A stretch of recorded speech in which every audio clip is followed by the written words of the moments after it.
Perlas del libro de Hechos de los Apóstoles.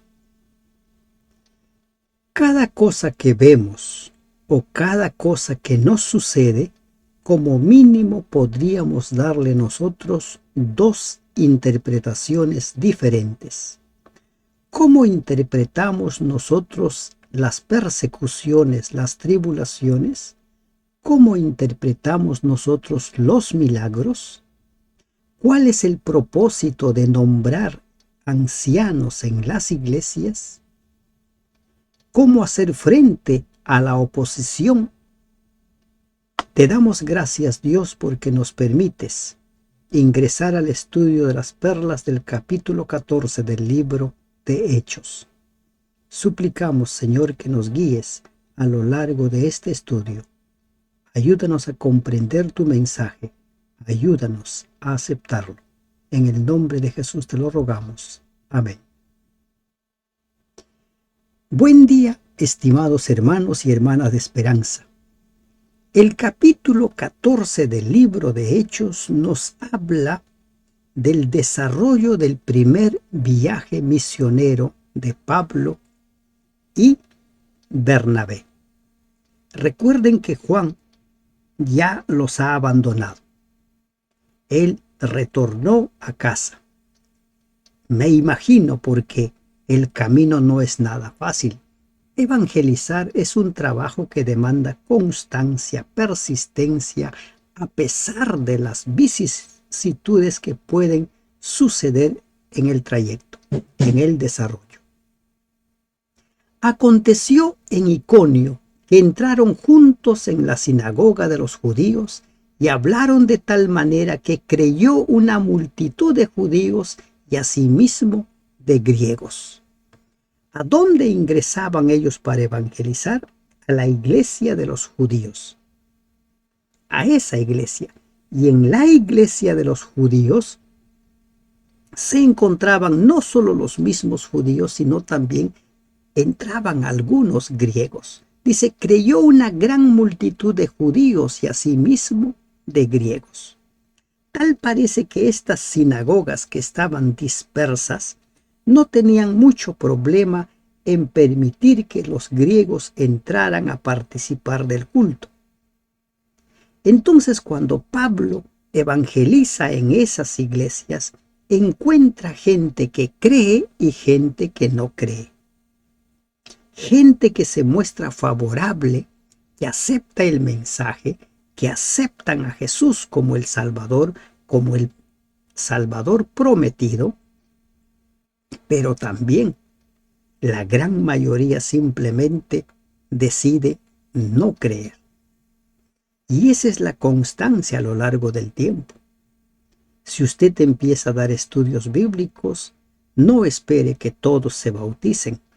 Habrá algunos que crean y habrá también la mayoría que decida no creer a pesar de los estudios, de los métodos que usted utilice.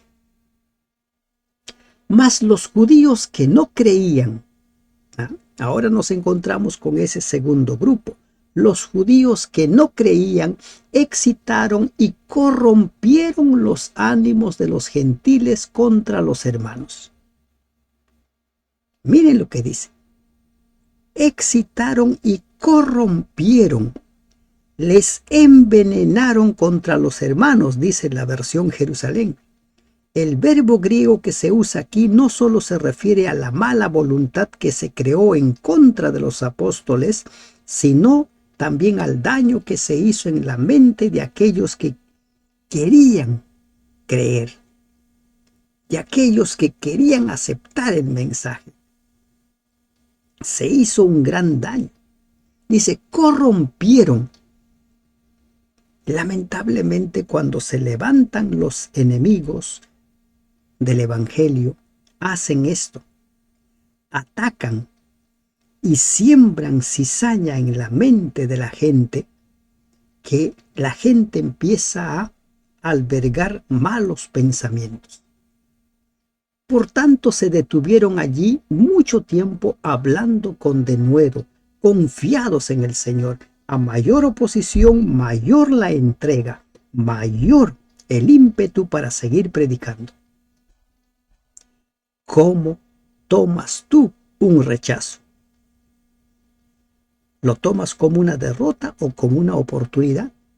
Para los apóstoles era una oportunidad de seguir enseñando. Confiados en el Señor, el cual daba testimonio a la palabra de su gracia, concediendo que se hiciesen por las manos de ellos señales y prodigios. Dios permitía que ellos hicieran señales y prodigios. Y algo más, lo que les vengo diciendo, estamos avanzando camino a las epístolas de Pablo. Nos encontramos aquí entre judíos que creen y judíos que no creen. ¿Quiénes son los autodeclarados enemigos de Pablo? Los judíos que no creen, los de la circuncisión, los que creían que todavía había que seguir practicando todo el sistema ceremonial, los que no aceptaban a Cristo.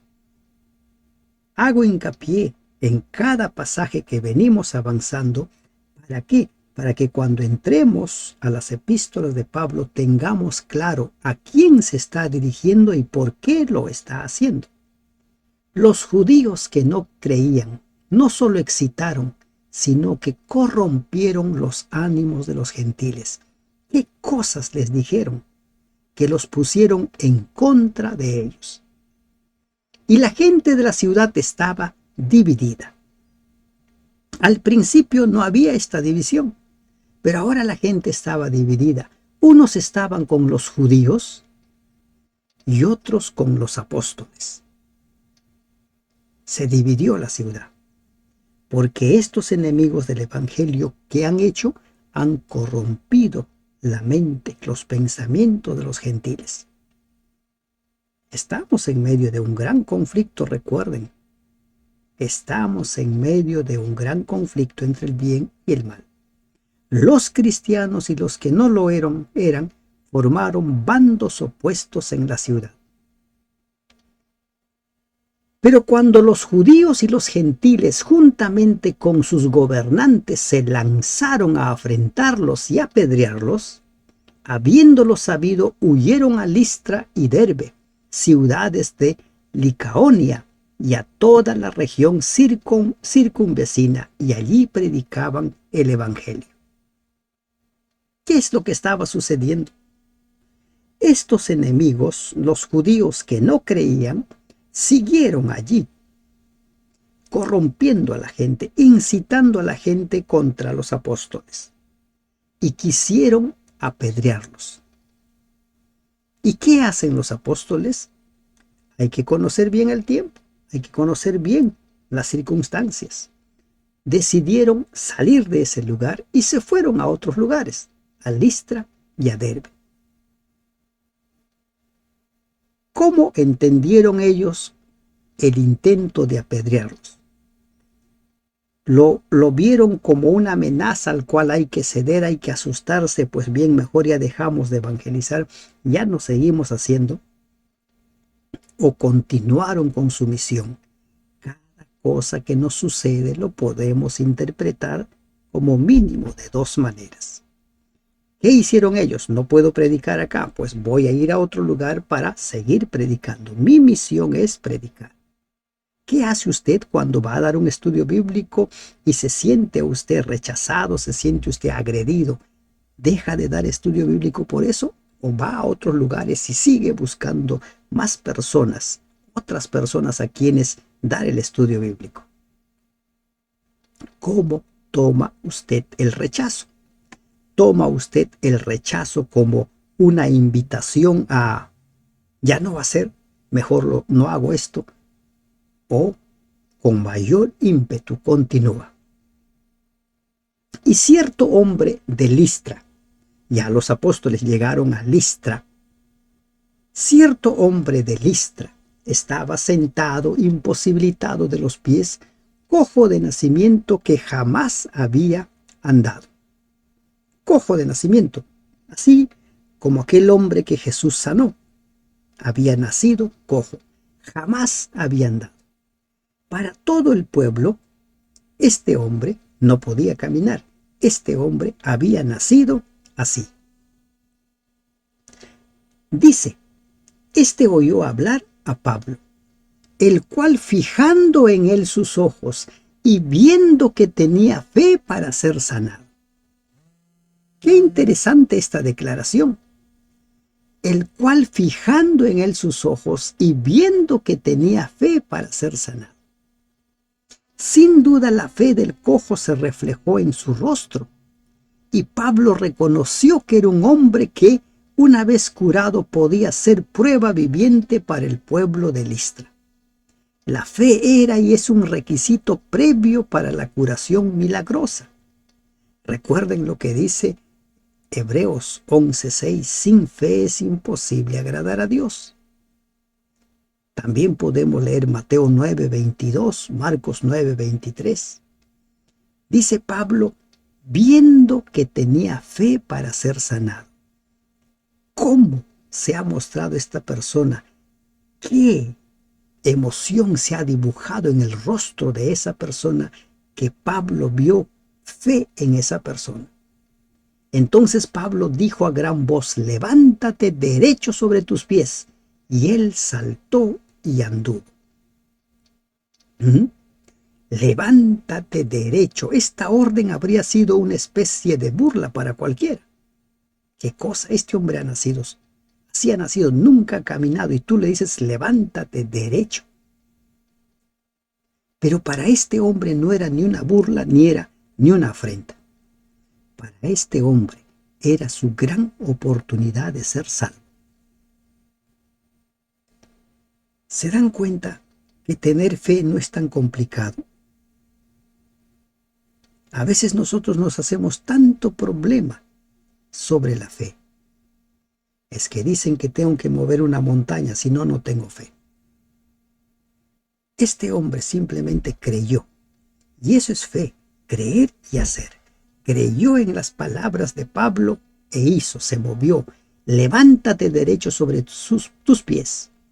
¿Y él qué hizo? Saltó y anduvo. El cojo decidió actuar en respuesta a la fe. Lo mismo hicieron otros que fueron sanados en forma milagrosa. El paralítico de Mateo 9, 6, 7, el paralítico de Betesda, Juan 11, 5, el cojo en la puerta del templo, Hechos 3, 6. En cada uno de estos casos, la restauración espiritual fue seguida por la curación física. Creyó. No lo tomó como una burla. ¿Se dan cuenta? A veces nosotros no creemos lo que nos dicen y nos sentimos ofendidos porque nos han dicho algo. Recuerda las veces en las cuales te has sentido ofendido y por qué te has sentido ofendido. Cada cosa que vemos, que oímos, cada cosa que nos sucede, como mínimo lo podemos interpretar de dos maneras. Este hombre, este cojo, pudo haberlo interpretado como una burla,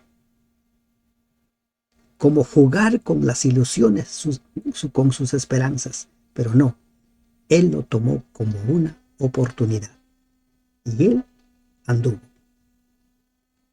Entonces la gente vio lo que Pablo había hecho. Alzó la voz diciendo en lengua licaónica, dioses bajo la semejanza de hombres han descendido a nosotros. ¿Cómo interpretaron el milagro la gente de ese lugar? ¿Cómo entendió el milagro el hombre que había sido sanado? ¿Se da cuenta?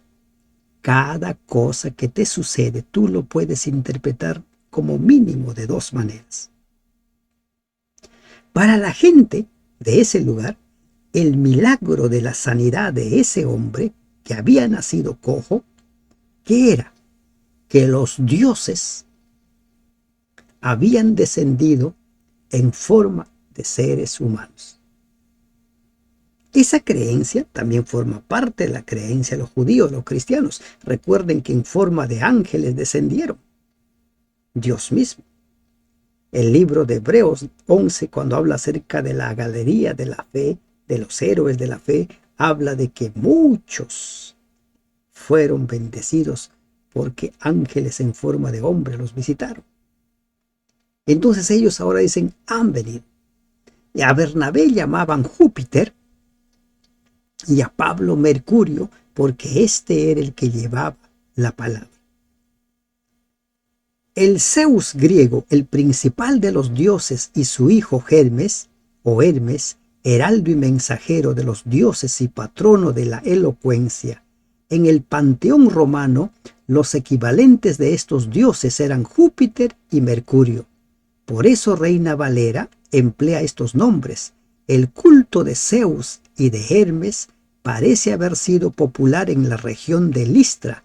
Cerca de Listra se ha encontrado una inscripción en la cual se registra que ciertos hombres cuyos nombres son licaónicos habían dedicado una estatua a Zeus. La adoración de estos dioses, según la mitología griega o romana, que son muy parecidos solamente con otros nombres, estaba arraigada en el corazón de ellos. Y ahora al ver ese milagro, no vieron al Dios invisible actuando, sino vieron a sus dioses que han descendido.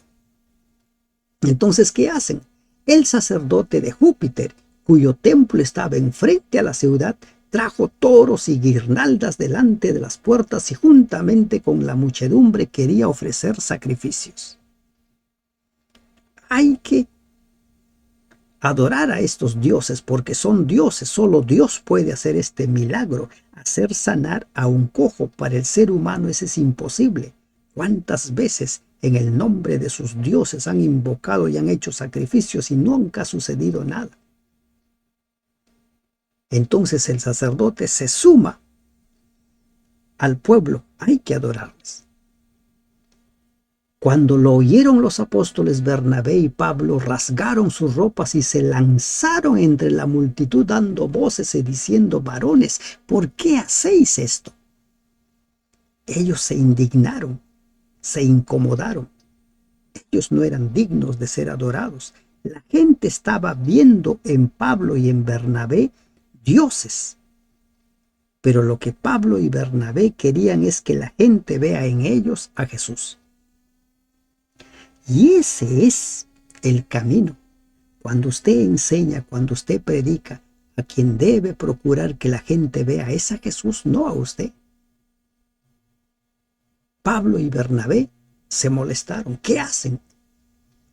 Y le dicen: nosotros también somos hombres semejantes a ustedes, que les anunciamos que de estas vanidades os convirtáis al Dios vivo. Hemos venido para que entiendan que hay un Dios vivo que les traemos un mensaje, justamente para que dejen de ofrecer sacrificios a ídolos, a personas. ¿Qué más dice? Que os convirtáis al Dios vivo, que hizo el cielo y la tierra, el mar y todo lo que en ellos hay. Les presentan al Dios vivo, al Dios creador. La afirmación de que Dios es creador de todo contrasta grandemente con la creencia popular pagana, que asignaba diferentes deidades al cielo, la tierra y el mar. Pablo proclama que un solo Dios hizo todas las cosas y las dirige. En las Escrituras se señala con frecuencia el hecho de que Dios es el creador. Esta realidad se encuentra al comienzo de la historia de la relación entre Dios con el universo. Y es el fundamento principal de nuestra creencia en Dios. Él nos hizo, Él hizo todo. Hoy en día las grandes multitudes creen que Dios no hizo nada, que somos producto de la casualidad, del azar, de la evolución de millones y millones de años. En las edades pasadas ellos continúan predicando: Él ha dejado a todas las gentes andar en sus propios caminos. Aquí la palabra que se emplea comúnmente para referirse a los gentiles, pueblo, etos, aquí aparece la primera indicación de lo que podría llamarse la filosofía paulina de la historia. Pablo presentó una idea similar en Hechos 17:30. en el discurso en Atenas, cuando declaró que Dios había pasado por alto los tiempos de esta ignorancia.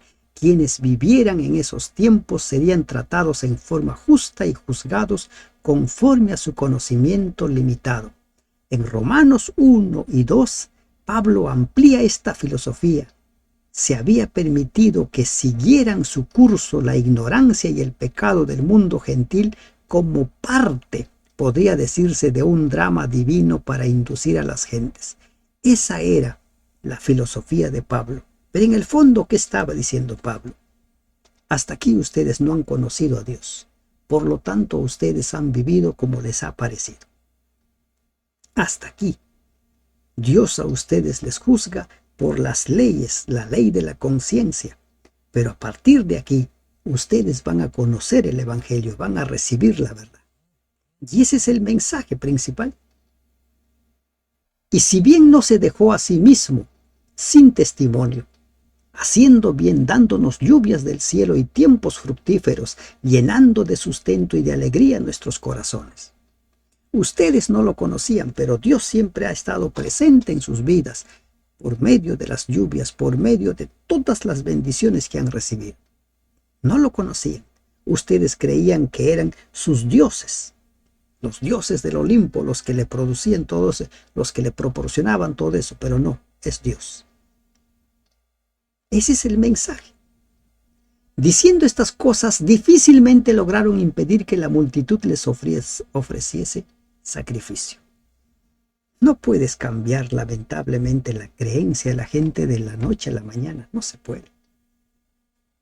Ellos continuaron, no, estos son dioses, en contra de su voluntad, son dioses. Y así la gente lee en la Biblia que no hay que adorar ídolos, que no hay que adorar a nadie más, que solo Dios es digno de adoración, pero siguen adorando ídolos, siguen postrándose. Hoy en día las mayorías que se postran ante ídolos dicen, no, no adoramos, solamente veneramos, pero les ofrecen inciensos, ofrendas, les hacen votos y todo. Está la verdad, pero deciden no creer en la verdad. Así sucedió aquí. Ellos le están diciendo, no, señores, no. Ellos continuaron. Entonces vinieron unos judíos de Antioquía y de Iconio. Ya a estas alturas, los judíos que no creían, los enemigos del Evangelio, los enemigos de Pablo, ya estaban organizados y empezaron a seguir a Pablo a donde iba Pablo. Llegaron de Antioquía y de Iconio, que persuadieron a la multitud y habiendo apedreado a Pablo, le arrastraron fuera de la ciudad pensando que estaba muerto. Persuadieron. ¿Qué hemos leído en el pasaje anterior? Los contaminaron, los corrompieron. El repentino cambio de actitud de parte de la gente de Listra recuerda lo que ocurrió en la última semana de la vida de Jesús, cuando en pocos días los hosannas de la multitud de Jerusalén se convirtieron en gritos de crucifícale.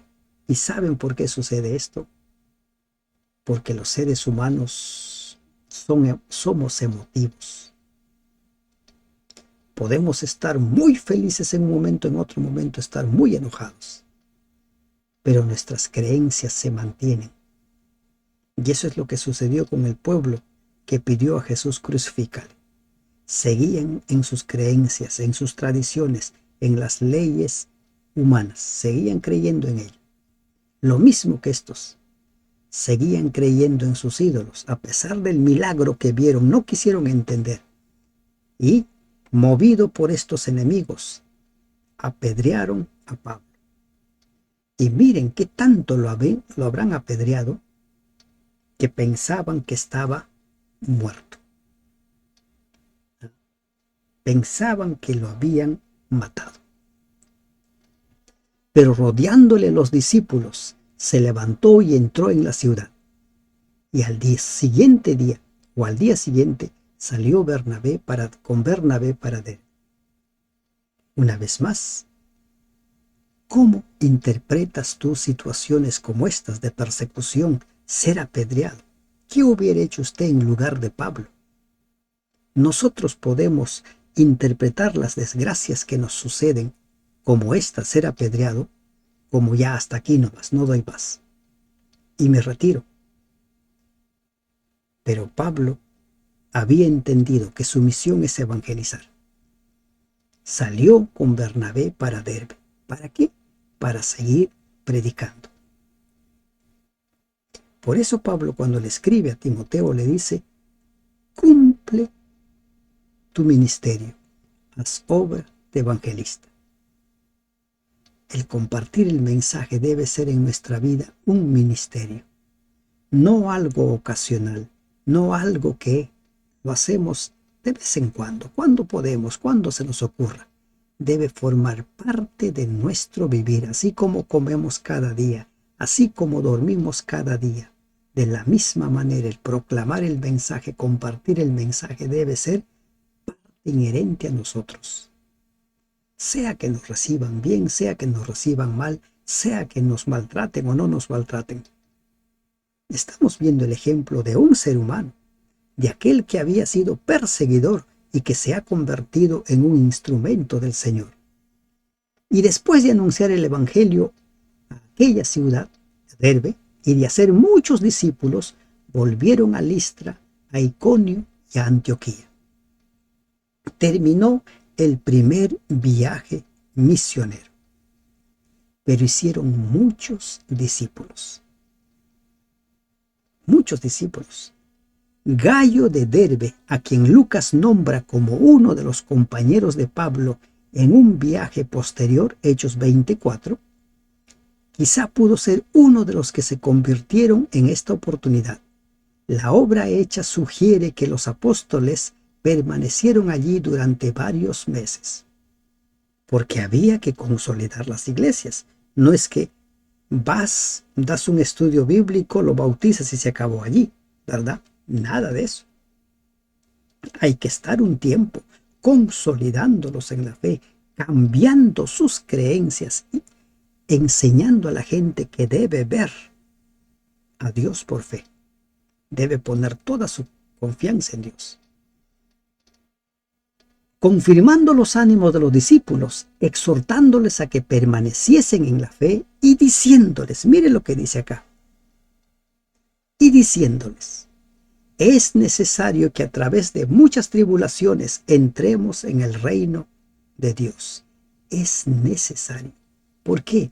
Porque estamos en medio de un gran conflicto. Estamos en medio de una guerra cósmica. Eso tenemos que entender. Mucha gente tiembla, se aleja de Dios por las persecuciones, por las tribulaciones. Es necesario, les dice Pablo, entiendan, les va a pasar, ustedes están viendo en mí. Él se pone como ejemplo. Una cita directa de lo que dijo Pablo en esa ocasión. Algunos han pensado que el uso de la primera persona del plural entremos indica que Lucas estaba presente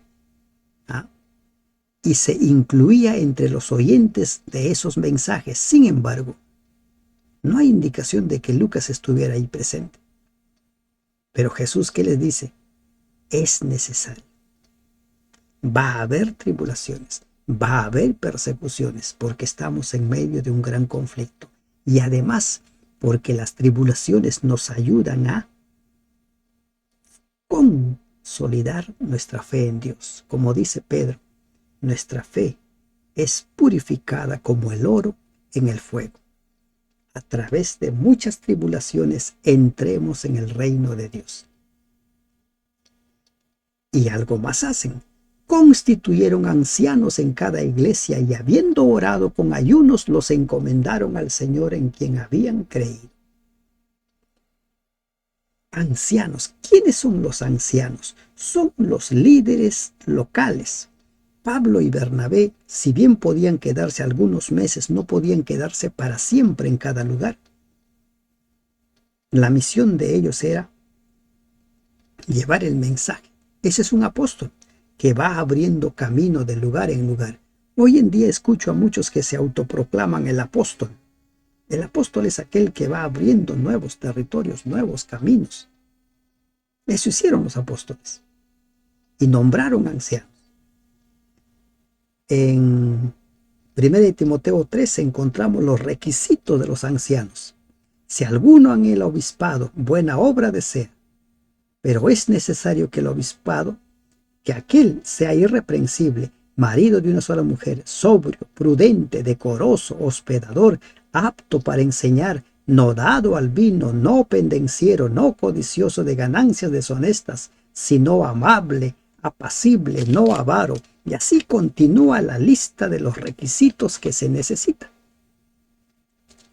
Y por su lado, Pedro, en su primera carta, en el capítulo 5, dice en el versículo 2, apacentad la grey de Dios que está entre vosotros, cuidando de ellas, no por fuerza, sino voluntariamente, no por ganancia deshonesta, sino con ánimo pronto, no como teniendo señorío sobre los que están en vuestro cuidado, sino siendo ejemplos para la grey.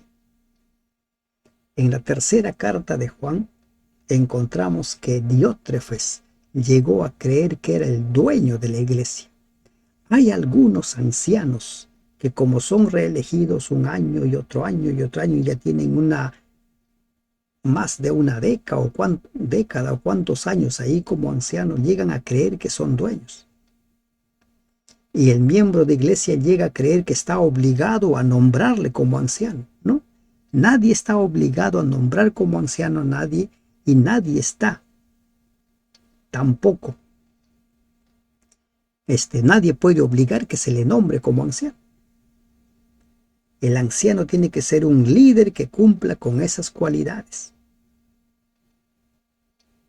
Ser un pastor debe pastorear, velar por las ovejas.